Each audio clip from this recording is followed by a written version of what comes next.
Hello mga kananay, mga katatay, long time no see. Kasi malamig na ngayon sa labas ba, kaya hindi ako makakuha ng ano sa labas. Ayan, nag-iingay na siya. Ito po mga decoration ko for Christmas. Dito sa Japan, mga kananay, tatay, hindi sila nagsiselebrate ng Christmas.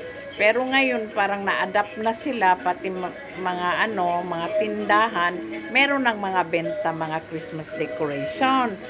Pero actually, may trabaho. Wala talaga silang ano. Eto na ngayon ang Ayan. Nag-ingay na siya. Nag-decorate na ako for Christmas para naman may spirit of Christmas. Ayun pa sa loob. Ayan siya, oh.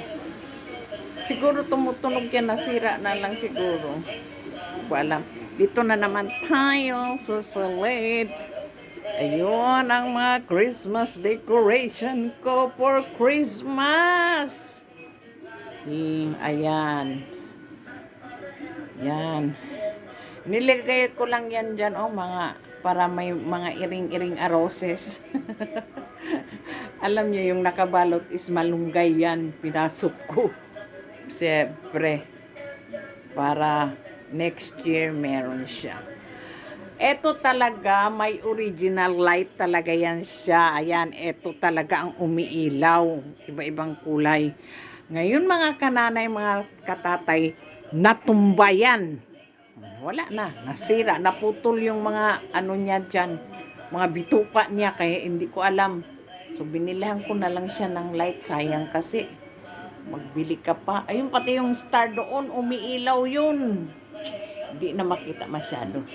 So, yun lang, mag-sharing sa Christmas decoration. Ayun, nag-ingay na si Santa Sang doon. Nag-ingay na siya doon. Puntahan natin. Ayan, mga katanay, mga katatay. Dito pala sa likod, oh, may araw din siya. Oh, ito. Ayan, oh.